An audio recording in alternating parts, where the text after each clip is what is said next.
Hello everyone, আমি আবার নিয়ে চলে এসেছি একটা নতুন ব্লগ।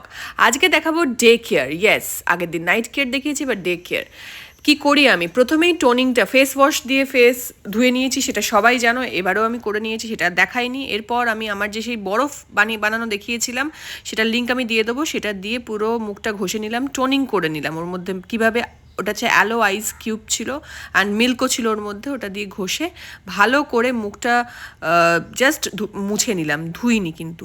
ওটা দেওয়ার পর জাস্ট এটা হচ্ছে ডট অ্যান্ড কিয়ের ময়েশ্চারাইজার। এটার মধ্যে ভিটামিন সি অ্যান্ড ই রয়েছে, দুটোই খুব ইম্পর্ট্যান্ট স্কিনের জন্য। তো এটা আমরা লাগাবো, এটা যে কোনো স্কিন টাইপেই মোটামুটি তোমরা ইউজ করতে পারো। এছাড়া কম্বিনেশন স্কিনে তো খুব ভালো যায় এটা। তোমরা যদি ডট অ্যান্ড কিয়ের ইউজ করতে চাও, তাহলে ডট অ্যান্ড কিতে গিয়ে তোমাদের স্কিন টাইপ অনুযায়ী চুজ করতে পারো ওদের প্রোডাক্টগুলো। আমার তো বেশ ভালো লেগেছে, বাট এটা কোনো ব্র্যান্ডিং নয়, আমার সস্তায় ওটা বেশ ভালোই লাগে। এছাড়া আরও অন্যান্য সময় আমি যদি অন্যান্য কিছু ভালো লাগে, আমি তোমাদেরকে ডেফিনেটলি শেয়ার করতে থাকবো। তোমরা তো আছোই আমার ফ্যামিলির মেম্বার। সো এটাকে ভালো করে মুখে লাগিয়ে জাস্ট একটা, যাতে এটা স্কিনের মধ্যে ঢুকে যায়, খুব সুন্দর গন্ধ এটার আসলে স্কিনের মধ্যে। এটাকে জাস্ট ভালো করে একটা হালকা ম্যাসাজ দিয়ে দেবো। কোনো ম্যাসাজ কখনো খুব একদম জেন্টলি, মানে একদম আস্তে আস্তে হওয়া উচিত। ম্যাসাজ কখনোই খুব প্রেশার থাকা উচিত নয়, বিশেষ করে স্কিন ম্যাসাজে। এই ম্যাসাজটা আমি সবসময় করে থাকি। এটা চিন লিফটিং বা আমাদের যে ডাবল চিনের সমস্যা থাকে সেটাকে একটুখানি কমানোর জন্য। এছাড়া আন্ডার আইতে একটু হালকা ম্যাসাজ দিয়ে থাকি। যাই হোক, একটা হালকা ম্যাসাজ দিয়ে নিলাম। আর তোমাদের বারবার কোয়েশ্চেন থাকে যে কোনটা কি ইউজ করব, বিশেষ করে আমাকে একটু সময় দাও। আমি নিশ্চয়ই পরপর ব্লগ একটু তোমরা যদি দেখতে থাকো, আমি নিশ্চয়ই তোমাদেরকে বলতে থাকবো কোন স্কিন টাইপে কোনটা যাবে কোনটা যাবে না। আমি নিশ্চয়ই ব্লগ দেবো, একটু ব্লগটা ফলো করতে হবে। তার জন্য তোমরা হয়তো অনেক কিছু মিস করে যাও, পরে কোয়েশ্চেন করো, আমাকে বলতে হয় যে পুরোনো ব্লগে দেখে নিও। যাই হোক, এটা ভালো করে আমি একটু মুখের স্কিনের মধ্যে একদম পেনিট্রেটেড হয়ে গেল। এরপর যেটা করব সেটা হচ্ছে ডট অ্যান্ড কিয়েরই একটা সানস্ক্রিন। এই সানস্ক্রিনটা হচ্ছে SPF 50। তোমরা যদি ডট অ্যান্ড কি ইউজ না করতে চাও, আমি হোমমেড যেগুলো বানিয়েছি সেগুলো ইউজ করতে পারো। আমি তোমাকে স্টেপ বাই স্টেপ দেখাচ্ছি। আমার এই স্কিন কেয়ার রুটিনটা আমার খুব ফেভারিট। তো এটা খুব ওয়াটার বেস আছে, এটা তো খুব অয়েলি একদম নয়, চিটচিট করে না, যেটা সানস্ক্রিনের একটা ভীষণ অনেকেরই সমস্যা থাকে, কমপ্লেন থাকে, সেটা একদমই নয়। এটা খুব লাইট হয়, ওয়াটার বেস হয়। সো এটা কানের মধ্যেও দেবে, হাতে দেবে, যেই পোর্শনগুলো তোমাদের এক্সপোজড হয়। অনেকেই বলে হাতে ট্যান পড়ে যাচ্ছে, হাতেও তো সানস্ক্রিন লাগাতে হবে, শুধুমাত্র মুখে লাগালে তো হবে না, মুখ, গলা, কান, হাত সব জায়গায়। সো আমি তো স্কিন কেয়ার দেখালাম, তোমরা হেয়ার কেয়ার দেখতে চাও কি না জানিও। আর এটা ভালো লাগলে লাইক অ্যান্ড শেয়ার কিন্তু করতেই হবে। টাটা। হ্যালো এভরিওয়ান, আমি নিয়ে চলে এসেছি আবার একটা নতুন ব্লগ। আজকে সকাল সকাল খেয়ে নিয়েছি peanut butter with brown bread and 1 egg without egg yolk, only egg white খেতে। আর দুপুরবেলা তোমরা জানোই ভাতটা আমি খাই খুব কম, 6 চামচ মতো, আর একটু তরকারি আর মাছ খাই। তারপর ভুট্টা খেয়ে নিয়েছি। ভুট্টাটা দেখতেই পাচ্ছ, একদম লেবু আর হালকা নুন দিয়ে। আমাকে দিয়ে খাটাচ্ছ, লজ্জা করে না? অনেক সময় খাটি, তুমি বসে থাকো। মানে একটা মানুষের কি মানে ভাগ্যিস ডায়েটে আছে, যেন ভুট্টা খেয়ে দিন কাটাচ্ছ। বাট এটা sweet corn by the way. উচিত এইসব খাওয়া। আকাশটা দেখেছো? একদম ভাজাভুজি খাবেন না আপনারা। কি একদম ভাজাভুজি খাবেন না আপনারা। ভূতের মুখে রাম নাম। কার নাম? ও এখন তো আবার ঠিক আছে, আমার ব্লগ আমার হয়ে যাবে, কন্ট্রোভার্সিয়াল হয়ে যাবে। ঠিক আছে, ভূতের মুখে কিছু একটা নাম। ভূতের মুখে নাম কি অবস্থা, ঠাকুর নিয়ে টানাটানি। এই জায়গাটা বেশ ভালো করেছে কিন্তু, এত সুন্দর। কি হলো? তেতো, টক, ঝাল, মিষ্টি মুখে লেগে যাচ্ছে। এই ভুট্টাগুলোর মধ্যে কি চিনির রস ঢুকিয়ে দেয়? কিভাবে? ইনজেকশন দিয়ে। ইস, কি ধারণা, সত্যি গায়ে। এত মিষ্টি কি করে হয়? তাহলে চিনির রস ঢোকায়। চিনি হইতে সাবধান। খাও, আমাকে তো প্রচন্ড সাবধান হতে হবে। খাও। তুমি এগুলো কি একটু মিক্সিতে ঘুরিয়ে রস বের করে নেবে, দেখবে চিনির রস হয়ে গেছে। চিনির মাত্রা দিয়ে দেবো চারটা। একদম, চিনি অ্যাভয়েড করলে। বাজে বকার ভাবিস কোনো ট্যাক্স নেই না, নাহলে আমরা হাইস্ট ট্যাক্স পেয়ার হতে হতো আমাদের। ইয়েস, অন্য কিছু হাইস্ট ট্যাক্স পেয়ার হতে হবে না, এটাই হতে হবে। আমরা প্লিজ এবার একটু বন্ধ করবে, ট্যাক্স রিসিভার। খাও। হ্যালো এভরিওয়ান, আমি আজকে দেখিয়ে দিয়েছি যে কি খাওয়া দাওয়া আমি করছি। ওয়েট কিন্তু আমার গুড নিউজ 2 কিলো কমে গেছে।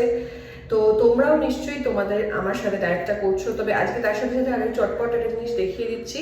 সেটা হচ্ছে যে আমি চুলের জন্য কিছু ইউজ করি। হ্যাঁ, আমার চুল কিন্তু আমি কিছুদিন আগেই বোটক্স করিয়ে এসেছি। বোটক্সের আগে কি করতাম সেটা আমি বলছি, আর বোটক্সের জন্য কি করতে হবে সেটা আমি বলছি। বোটক্সের আগে আমি ইউজ করতাম হচ্ছে লরিয়েলের এই অ্যাবসলিউট রিপেয়ারটা। আবার বলছি, এটা কোনো ব্র্যান্ডিং নয়।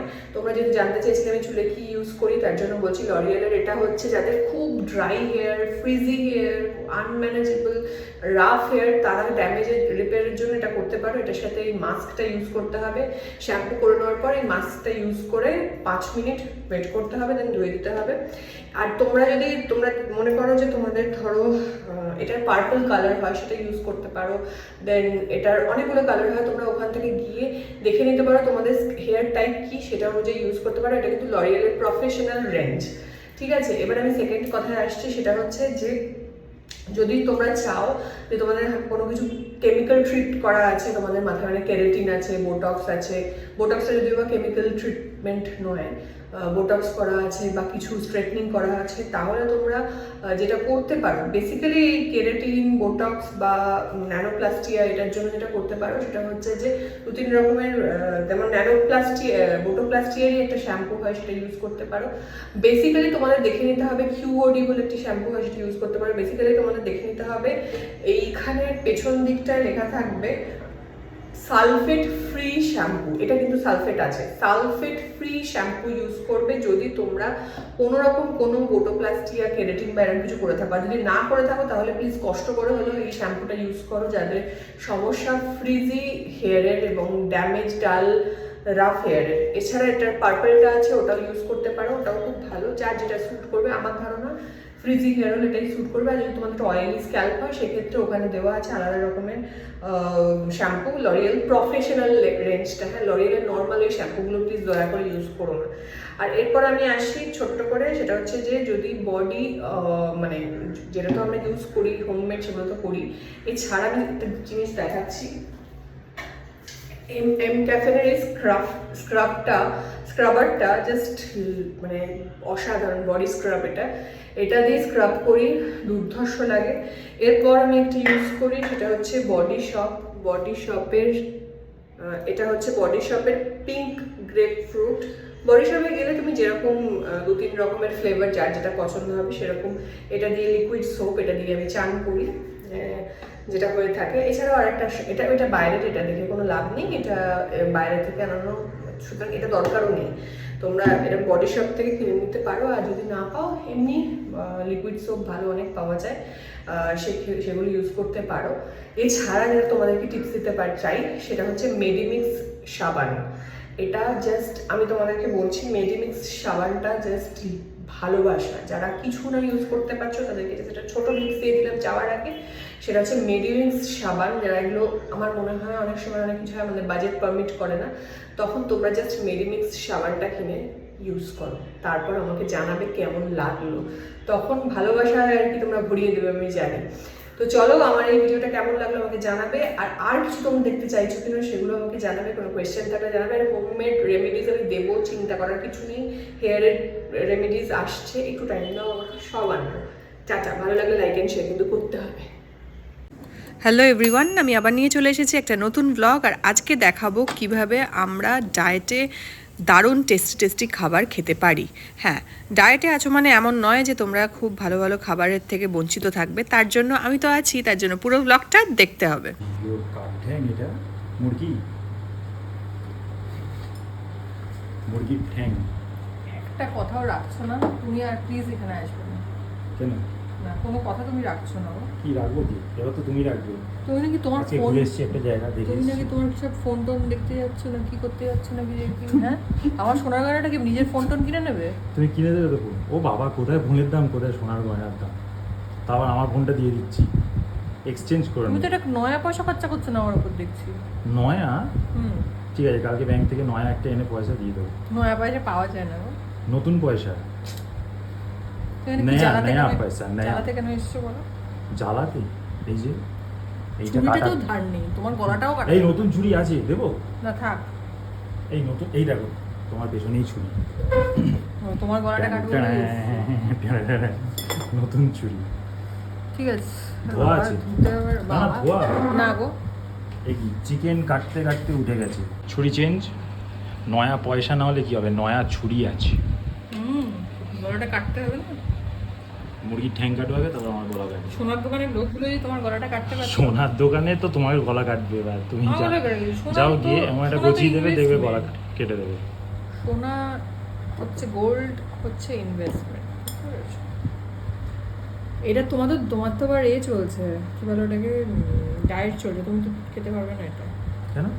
তোমার ডায়েট এটা তো চলছে শুকনো শুকনো তন্দুরি। মানে এটা কি ঝোল ঝোলগুলো কি হয় ডায়েটে নেই? তন্দুরি, এটা ড্রাই মুড মাসাল্লাম। একটা শর্তেই দেবো ওটা। কি তুমি না দিলেও আমি খেয়ে নেবো।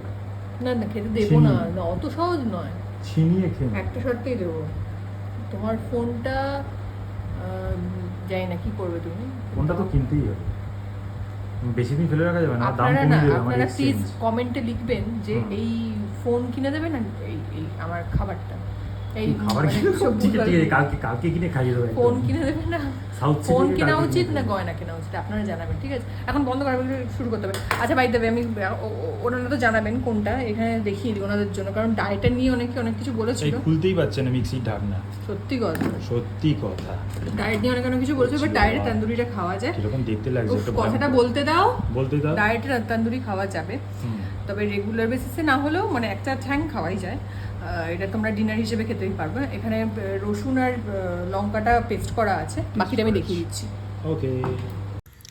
প্রথমেই কিছুটা রসুন আর কয়েকটা লঙ্কা একদম পেস্ট করে নিয়েছি মিক্সিতে। এরপর টক দইটা দিয়ে দেবো। তোমরা আর একটু টাইট করে টক দইটা জল ছেঁকেও করতে পারো, তো আমার কাছে টাইম ছিল না বলে টক দই আর তার সাথে সাথে রসুন আর পেঁয়াজের পেস্টটা, তার মধ্যে কাশ্মীরি মির্চ দিয়ে দিলাম এবং মানে কাশ্মীরি লঙ্কার গুঁড়ো, তার মধ্যে দিয়ে দিলাম ধনে আর জিরে গুঁড়ো, একটু হলুদ দিয়েছি সামান্য, ফুড কালার দেবো না, আর তার মধ্যে একটু তন্দুরি মশলা দিয়ে দেবো। তন্দুরি মশলাটা তোমাদের কাছে বাড়িতে যদি নাও থাকে কোনো অসুবিধা নেই, আমি যে মশলাগুলো দিলাম সেগুলো একটু বেশি পরিমাণ দিতে হবে, আমি ওগুলো একটু কম দিয়েছি কারণ তন্দুরি মশলাটা দেবো বলে। তার সাথে স্বাদ মতো নুন দিয়ে দিলাম, দিয়ে এটাকে ভালো করে আধ ঘন্টা ম্যারিনেট করেছি। তোমরা চাইলে 1 ঘন্টাও ম্যারিনেট করতে পারো, কোনো অসুবিধা নেই। যেহেতু তন্দুরি মশলা যদি তোমাদের বাড়িতে না থাকে, আমি দিয়ে দিলাম তন্দুরি মশলা, যদি না থাকে তাহলে একটু গরম মশলা দিয়ে দিও। এবারই হচ্ছে আসল খেলা, হাতের খেলা, বুঝতে পেরেছো? এবার যতই যাই করো না কেন, এই হাতের মাখাটাই হচ্ছে আসল। এই ফুচকাওয়ালা কেটে গেলাম তো। না, ফুচকাওয়ালাটা মাখতে পারবে না, ফুচকাওয়ালা ফুচকাই মাখতে পারবে, আর যারা ভালোবাসা দিয়ে মাখে তারা এটাই করতে পারবে। এটাতেই পুরো টেস্টটা নির্ভর হচ্ছে হাতের ভালোবাসা। তো এরপর কি করব সেটা দেখিয়ে দেবো। এটাকে আপাতত 15 to 20 মিনিটস এটাকে আমি ফ্রিজের মধ্যে রেখে দেবো, ঠিক আছে? তারপর কিভাবে কি করছি দেখাচ্ছি, জাস্ট এইটুকুই রান্নাটা ব্যাস। এবার আমি কি করবো সেটা দেখালেই ম্যাজিক পুরো। টাটা। এরপর এয়ার ফ্রায়ার, ইয়েস, এটাই হচ্ছে আমাদের পুরো ডায়েটের একটা দুর্ধর্ষ মেশিন। এয়ার ফ্রায়ার এখন খুব বিভিন্ন রকম দামে সস্তায় পাওয়া যায়। এয়ার ফ্রায়ারটার মধ্যে অয়েল ব্রাশ করে দিলেই ব্যাস রেডি। আর ওই ম্যারিনেশনে আমি অল্প তেল দিয়েছিলাম, সেটা আমি বলতে ভুলে গেছি। ওই ম্যারিনেশনে অল্প সামান্য তেল দিয়েছি, আর এখানে ব্রাশ করলাম তেল। দিয়ে এই তন্দুরিটা এর মধ্যে দিয়ে দিলাম। 3টে লেগ পিস এর মধ্যে ইজিলি ধরে যাবে। আর যদি কাবাব করো, কাবাবটা অন্যদিন তোমাদের দেখাবো। এইভাবে জাস্ট মশলাটা গায়ে দিয়ে এটাকে 200 ডিগ্রি সেলসিয়াসে, প্রথমে 180 ডিগ্রি সেলসিয়াসে এই 15 মিনিট মতো রাখবে বা 20 মিনিট মতো রাখবে। তারপর আরও 10-15 মিনিট 200 ডিগ্রি সেলসিয়াসে রেখে দেবে উল্টে, মানে আবার মানে একটু মাঝখানে বের করে তন্দুরিটাকে আবার ওই পাশ মানে চেঞ্জ করে সাইডটা দিয়ে তারপর ঢোকাবে, ব্যাস তারপরেই রেডি। দেখে নাও তোমরা, দেখতে পাচ্ছ জাস্ট তেল দেওয়া হয়নি, তাতেই তন্দুরি একদম রেডি। শুধু তন্দুরি নয়, এরকম আমি এয়ার ফ্রায়ারে বিভিন্ন রকম রান্না তোমাদেরকে দেখাবো। তোমরা কারা আছো যারা এয়ার ফ্রায়ার সম্পর্কে আরও অন্যান্য রান্না আমার থেকে দেখতে চাও, তারা কমেন্ট করে জানাবে। আর কি কি রান্না দেখতে চাও এয়ার ফ্রায়ারে সেটাও জানিও, আর এটা ভালো লাগলো কি না সেটা জানিও। আর ভালো লাগলে লাইক অ্যান্ড শেয়ার করতে হবে। সবাই নিশ্চয়ই ভোট দিয়ে এসে এবার ব্লগটা দেখছো, সবাই কি ভোট দিলে আমাকে জানিও। সবই বাড়ির প্রয়োজনীয় জিনিস। এটা নেল কাটার এন্ড এই চিকচিকিটা কি? ফাইলার। তো উঠে যাবে ফাইল করতে করতে। আর এগুলো সবাইকে বলবো যে এরকম বাথটব এটা মিনিসোতে পাওয়া যায়। মিনিসোতে এরকম অর্গানাইজার বলে এগুলোকে। অনেক সময় আমাদের যেগুলো হয় ওই সব ছড়িয়ে ছিটিয়ে থাকে ড্রয়ারের ভেতর, ড্রয়ার ছাড়া তোমার এই আলমারির মানে ওই ড্রেসিং টেবিলের ভেতর। তো সেটার জন্য না এরকম অর্গানাইজার থাকলে কসমেটিক্স থেকে শুরু করে সব কিছু তোমরা এই এর মধ্যে অ্যারেঞ্জ করে রাখতে পারবে। তো তার জন্য একটা সাইজও আছে। হ্যাঁ, এটা একটা সাইজ আর এইটা একটা সাইজ, বিগ সাইজ, ভীষণ সুন্দর এগুলো। আর মানে অনেক কিছুই হয় যেগুলো দেখতে খুব খারাপ লাগে এরকম ছড়িয়ে ছিটিয়ে থাকলে, বা এটা অর্গানাইজ করে রাখলে, দ্যাটস ওয়াই এটাকে অর্গানাইজার বলা হয়। এনিহাও তো এরকম কিনেছি, সবটাই বাড়ির প্রয়োজনে। আর একটা ইউনিক জিনিস আমরা ইনভেন্ট করেছি, এটা পার্ক সার্কাসের ওখানে একটা দোকান আছে, ওখানে পারফিউমসের রোল অন পাওয়া যায়। সব ভালো ভালো পারফিউমসের রোল অনস ওদের থাকে, স্প্রেও থাকে। হ্যাঁ স্প্রেও থাকে। তো আমরা দুটো পারফিউমের করেছি, একটা হচ্ছে গুচির আর একটা হচ্ছে আরেকটা কিসের বললাম না, গুচি আর মরেছে, ভুলে গেলাম একটা আসলে এত পারফিউম। ভিক্টোরিয়া সিক্রেটের, এক্স্যাক্ট ভিক্টোরিয়া সিক্রেট আর গুচি দুটোর আমরা দুটো রোল অন করেছি। আর ওখানে ওদের খুব নিজস্ব, দোকানটার নাম হচ্ছে আরএফ, ARAAF। হ্যাঁ, তো এখানে না খুব ভালো ভালো ফ্রেগরেন্সেস আছে, আর ওরা অনেক রকম এমএল দেয়। এটা আমি ছোট্ট একটা করেছি, নিয়ে এসেছি প্রথমবার না। হ্যাঁ, এই জন্য ঠিক আতরের মতো দেখতে হবে। এটা রোল অন, দুর্ধর্ষ গন্ধ, মানে জানোই যেই নামগুলো বললাম সেগুলোরই রোল অন। তো লেটস সি কি হয়, এরকম তোমরাও চলে যেতে পারো। তো আজকে মোটামুটি ছোটোখাটো শপিং হয়েছে যেগুলো খুব ইম্পর্টেন্ট। এটা ইম্পর্টেন্ট না হলেও এটা লাইফে খুব ইম্পর্টেন্ট। ভালো গন্ধ থাকলে মনটা ভালো থাকে। আর এইগুলো তোমরা প্লিজ কেনো, তোমাদেরকে বলবো, কারণ তোমরা অনেক কসমেটিক্স কিনেওছো, অনেক আমার হোমমেড যে সমস্ত রেমেডির জন্য জিনিসপত্রগুলো কিনেছো ওটা কোথায় ছড়িয়ে ছিটিয়ে থাকবে, এগুলোর মধ্যে ঢুকিয়ে রেখে দেবে, সো দ্যাট তোমরা যখনই চাইবে তখন এগুলো খুঁজে বার করতে পারবে। তো চলো, টাটা। দেখো অর্গানাইজ করে জায়গাটা কেমন সুন্দর দেখতে লাগছে, মানে এটা তোমাদের জন্যই আমি শেয়ার করলাম। এই অর্গানাইজারগুলো টুকটুক করে তোমাদেরকে আমি বলবো, গাইড করব যে কিসের জন্য কেনা যায়। যাই হোক, কেমন লাগছে এটা জানিও। এরপর যেটা করলাম, সৌরভ কালকে তন্দুরি খাওয়ার পর আবার জেদ করলো এবং আমাকে আবার কাবাব বানাতে হলো। যাই হোক, আর কালকের গ্রেভিটা ছিল বলে চটপট করে আমি জাস্ট চিকেনটা কেটে এরকম কাবাব বানিয়ে ফেললাম। তোমরাও কিন্তু এয়ার ফ্রায়ারে এভাবে কাবাব বানাতে পারো। ভালো লাগলে লাইক অ্যান্ড শেয়ার কিন্তু করো। টাটা।